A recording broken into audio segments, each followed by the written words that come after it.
Vous regardez New Adefo, bonsoir. Merci de nous rejoindre pour décryptage. Le nouveau président du Ghana, John Mahama Dramani, poursuit sa tournée diplomatique pour tenter de réconcilier les pays de l'AES et la CEDEAO après la Côte d'Ivoire, le Mali, le Niger. Il s'est rendu ce lundi au Burkina Faso. Les pays de l'AES avaient définitivement quitté l'organisation régionale fin janvier après plusieurs mois de tensions. Mamadou Diouf, bonsoir et bienvenue. Merci. Bonsoir Charlotte. Vous êtes éditorialiste. Que pensez-vous de cette démarche du président ghanéen? Il s'est d'abord rendu en Côte d'Ivoire, puis dans les États de l'AES, en commençant par le Mali, après le Niger. Et ce lundi, il a été reçu au Burkina Faso. Sa démarche est logique parce que John Dramani Mahama vient d'être élu. Quand il y avait la guéguerre entre la CEDEAO et les pays membres de l'AES, il n'était pas le président de la République du Ghana. Donc, objectivement, on ne peut pas dire qu'il est comptable de la position du Ghana pendant qu'il y avait cette crise entre la CEDEAO et les pays de l'AES. Il est tout à fait normal que quand il arrive en tant que président de la République, qui appartient à un espace géographique, qu'il fasse ce qu'il peut pour que la détente d'abord et la sérénité et la confiance reviennent entre les pays qui sont membres de cet espace. Et quand je dis détente et confiance, ça peut se traduire par un retour de l'AES à l'intérieur de la CEDEAO, comme ça peut ne pas se traduire par un retour de l'AES à l'intérieur de la CEDEAO. Mais au minimum, ce qu'on doit pouvoir avoir, c'est que ces pays sachent qu'on appartient au même espace géographique. Il y a une nécessité de collaborer qui est là. On va retarder la chose, mais moi, c'est ma conviction, quel que soit Alpha, on finira par de la collaboration, on finira par de l'intégration, parce que je ne vois pas comment aujourd'hui, en Afrique, on peut tenir un discours contraire. Mamadou Diouf, on s'en souvient, à son arrivée au pouvoir, le Sénégalais Diomaye Faye avait également pris la même initiative. Est-ce que finalement, cette tentative de réconciliation est nécessaire dans cette nouvelle configuration?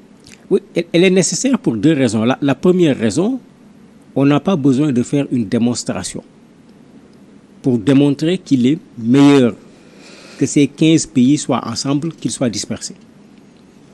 Puisqu'aucun d'entre eux n'a la force, ensemble même, on se demande est-ce qu'ils ont suffisamment de force parce que les terroristes sont encore là jusqu'à présent alors que ces pays sont là. Donc cette règle des grands ensembles aujourd'hui, je crois que personne ne peut remettre en cause cela.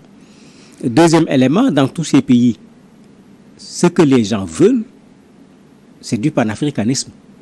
C'est-à-dire une Afrique qui se met ensemble. Se mettre ensemble est complètement différent de se séparer. C'est vrai, on ne se met pas ensemble pour se mettre ensemble tout simplement. Mais ce principe de se mettre ensemble, on le retrouve pratiquement dans tous les partis politiques de plus en plus sur le continent africain. C'est tout à fait normal en ce moment que quand des présidents qui, comme je l'ai dit tout à l'heure, n'ont pas participé à la crise entre la CEDEAO et l'AES arrivent, ils font quoi? Ils vont dire, bon, nous, notre pays est membre de la CEDEAO, nous assumons les positions que les présidents qui étaient là avant nous avaient prises par rapport à l'AES, on enfonce le clou. Ou bien ils disent non, on ne se reconnaît pas dans les positions qui ont été prises par les présidents qui nous ont précédés, mais en ce moment aussi, ils vont intégrer l'AES. C'est les deux positions extrêmes. En dehors de ces positions extrêmes, il reste une seule position, c'est la position médiane, c'est de voir comment faire en sorte pour que l'AES et la CEDEAO continuent à évoluer dans ce même espace de façon sereine. Et Mahama, n'oubliez pas que ce n'est pas un nouveau président, il a été président de la République. Ce n'est pas un novice dans ce qu'il est en train de faire, c'est un spécialiste en matière de communication. Il a fait la psychologie également, donc je me dis qu'il sait très bien là où il pose ses pieds actuellement et il faudrait souhaiter qu'il puisse réussir à amener une véritable détente dans cet espace et voire mieux, une collaboration renforcée entre les pays de la région ouest-africaine. À la date du 29 janvier 2025, la CEDEAO a annoncé avoir pris acte de la décision irréversible de ces trois pays de se retirer de l'organisation. Dès cet instant, y a-t-il encore de réconciliation possible? Oui, il y a de la réconciliation possible parce que quand les pays de l'AES ont décidé de quitter la CEDEAO leur avait rappelé que vous êtes venus individuellement à la CEDEAO, chacun devrait faire sa lettre de démission. Et qu'ensuite, l'effectivité ne pouvait pas être immédiate. Il y a une période durant laquelle ça doit courir avant qu'on ne constate. Quand les 1 an sont dépassés, 12 mois se sont écoulés. Oui, quand les 12 mois se sont écoulés, la CEDEAO a pris acte. Puisque maintenant, ça fait 1 an que des gens ont décidé de sortir. Ils n'ont pas reculé dans leur décision. 1 an après, effectivement, la décision va prendre effet. Mais n'oublions pas que la CEDEAO avait décidé lors de son dernier sommet de mettre également une rallonge de 6 mois, 6 mois dans lesquels la CEDEAO continue à considérer qu'il est encore possible de trouver une solution avec ces pays. Donc on est dans ces 6 mois qui sont en train de s'écouler, mais en même temps, la CEDEAO n'a pas seulement pris acte, il y a des mesures qui sont en train d'être prises pour que si dans les 6 mois, il n'y a pas un retour au niveau de la CEDEAO, qu'on acte de façon réelle la séparation. Puisque même certains parmi les fonctionnaires de la CEDEAO issus de ces pays ont reçu des notes leur faisant savoir qu'on va vers le terme de leur contrat par rapport à la CEDEAO, puisque quand c'était des gens qui étaient venus représenter un pays dans la CEDEAO, quand ce pays n'est plus membre de la CEDEAO, leur présence dans la CEDEAO n'a plus de sens. Ces gens-là ont déjà reçu des lettres dans ce sens-là. Faire le pont entre la CEDEAO et les 3 pays de la Confédération de l'AES, existe des éléments disponibles pouvant favoriser un chemin de retour, ou sinon, que propose le président ghanéen pour une possible réconciliation? Mais il ne va pas directement venir avec une proposition. Il va certainement aller dans le sens d'écouter les parties et exprimer son souhait que les pays au niveau de l'Afrique de l'Ouest se retrouvent. Un souhait que tout le monde peut facilement partager parce que pour moi, il n'y a rien de plus logique que les pays de l'Ouest africain se retrouvent ensemble. D'autant qu'il y a des démarches qui se faisaient dans ce sens qui, à cause de tous les problèmes qui existent dans la CEDEAO, parce qu'il y en a beaucoup, aucune de ces démarches n'a abouti. Puisque la CEDEAO était partie, c'est vrai que c'est la zone la plus intégrée de l'Afrique, ça il faut le reconnaître, mais malgré tout, la CEDEAO n'a pas atteint les objectifs que la CEDEAO elle-même s'était fixés sur les questions d'intégration. Donc certainement, il est dans cette logique-là. La deuxième chose, il vient d'arriver. Il s'insère où en tant que président? Parce qu'il se trouve en Afrique de l'Ouest, c'est indiscutable. Mais il arrive en Afrique de l'Ouest au pouvoir au Ghana et il trouve 2 blocs. Il s'insère où? Il a raison de voir comment faire pour un rapprochement entre ces blocs parce que quand on dit CEDEAO, c'est un bloc. Quand on dit AES, c'est un bloc. Mais lui, le Ghana est membre de la CEDEAO, pas de l'AES. Mais ça ne l'empêche pas d'aller au Mali, au Burkina, au Niger, tout comme le président sénégalais. Le Ghana qui partage des frontières avec le Burkina Faso. Tout comme le président sénégalais l'avait fait. Ça veut dire que d'un point de vue bilatéral, il est déjà possible d'avoir un certain nombre de choses, mais ce qui est déjà possible d'un point de vue bilatéral, quand on l'élargit, ça devient quelque chose de multilatéral et ça pourra toucher également à la CEDEAO parce que ces pays, même si on les prend individuellement, ils sont incontestablement à l'heure actuelle membres de la CEDEAO. Donc pour moi, c'est vers ça qu'on doit aller. J'ai toujours défendu ici que le plus gros problème de la CEDEAO, ce sont les chefs d'État, mais la preuve est là. Quand les chefs d'État changent, on a un problème aujourd'hui pour qualifier la CEDEAO comme on qualifiait la CEDEAO auparavant, parce que les changements de chefs d'État font que la posture des pays n'est plus exactement la même. Mais ça relève un élément important. Quand nos chefs d'État vont défendre quelque chose dans la CEDEAO, est-ce que c'est ce que leur population leur ont demandé d'aller défendre? Ça, c'est une autre question qu'il va falloir régler quand on parle également de la CEDEAO. La rupture entre les 2 organisations n'a toujours pas été directement abordée ou même évoquée dans les différents communiqués. Mais le président Mahamat se dit optimiste quant à la possibilité de retrouver un terrain d'entente pour établir le dialogue. Réaliste, selon vous? Pour moi, c'est réaliste. J'ai du mal à comprendre pourquoi les gens pensent que c'est fini. Mais après l'orage, c'est le beau temps. Et moi, je suis convaincu que c'est ce qui va se passer. Vous pensez qu'il y a encore des chances? Il y a beaucoup de chances encore pour que les relations se normalisent entre la CEDEAO et l'AES, ou bien mieux, que l'AES se retrouve encore dans l'espace de la CEDEAO. Bien sûr, quand on dit que les relations se normalisent et l'AES se retrouve au niveau de la CEDEAO, il ne s'agit plus de cette CEDEAO qui a posé problème pendant fort longtemps.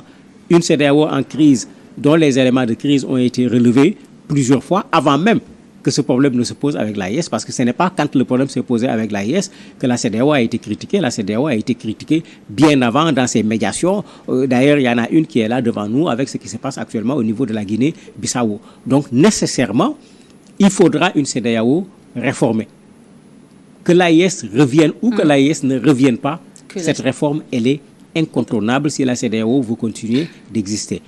Avec cette réforme, quand on parviendra à la mettre en place, mais si la réforme règle les critiques qui étaient faites à la CEDEAO, la raison d'être de la séparation, si elle disparaît, mais on doit pouvoir se remettre ensemble.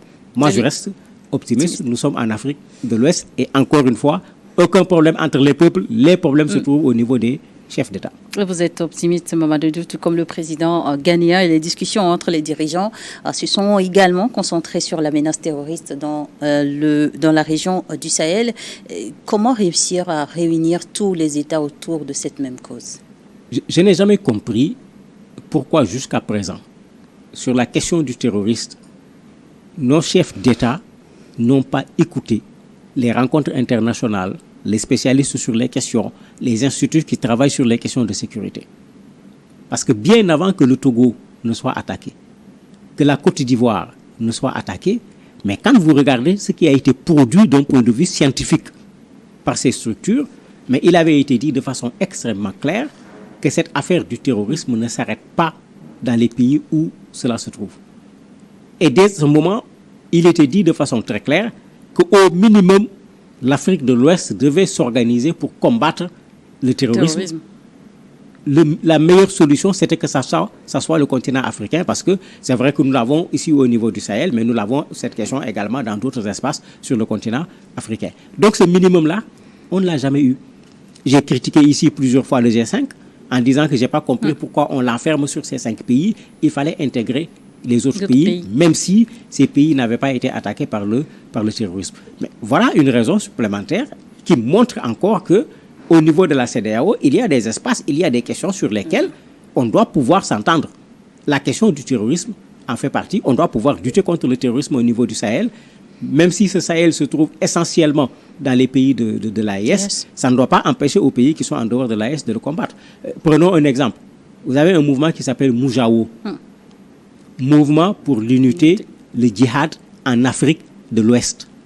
Afrique de l'Ouest, c'est quel pays? Vous dites que le mouvement est au Mali. Mais quand le mouvement se donne comme nom Afrique de l'Ouest, quand il finira avec le Mali, qu'est-ce qu'il va faire? Attaquer d'autres pays voisins. C'est tellement évident pour moi que tous ces pays devraient se mettre ensemble pour combattre ce genre de mouvement en ne regardant pas le pays dans lequel ils se trouvent pour l'instant. Et on peut donner des exemples avec d'autres dénominations qui dépassent le cadre des pays dans lesquels ces mouvements se trouvent. Après les pays de l'AES, la Guinée-Bissau vit une situation de coup d'État constitutionnel, un nouveau défi pour la CEDEAO, mais l'organisation a-t-elle le moyen de renaître de ses cendres? Elle a en principe les moyens de renaître de ses cendres pour 2 raisons. La première raison, il faut d'abord que le président bissau-guinéen se regarde à travers un miroir. Tout le monde se rappelle de ses déclarations contre les pays membres de l'AES. Tout le monde se rappelle ses premières prises de position quand il est devenu le premier responsable de la CEDEAO. Il devrait pouvoir lui-même résoudre ce problème sans avoir besoin même de l'intervention de la CEDEAO. Il n'a qu'à revoir tout ce qu'il avait dit. Il l'applique chez lui, le problème il est résolu. Mais s'il n'est pas en mesure de le faire, il faut que la CEDEAO prenne ses responsabilités par rapport à la Guinée-Bissau. Parce qu'une des critiques faites à la CEDEAO, et elle est très fondée, c'est qu'à chaque fois qu'il y a crise entre le pouvoir et l'opposition, quand on regarde la démarche de la CEDEAO, quand on regarde la position de la CEDEAO, elle est incontestablement une position plus proche du pouvoir en place que de prendre la réalité et de dire la vérité par rapport à la réalité. Mais par rapport à la Guinée-Bissau, pour le moment, ce n'est pas le cas, parce que si le président est fâché, c'est parce que la proposition qui est faite par cette commission ne l'arrange pas. Ne l'arrange pas, justement. Est-ce que la CEDEAO va suivre la commission? Ou est-ce que la CEDEAO va suivre le président Embalo pour qu'il ne se fâche pas? Mais c'est là où la CEDEAO va nous montrer si elle a un avenir ou si elle n'a pas un avenir en Afrique de l'Ouest. Merci, Mamadou Diouf, d'avoir accepté notre invitation. Merci à vous de nous avoir suivis dans le décryptage du jour.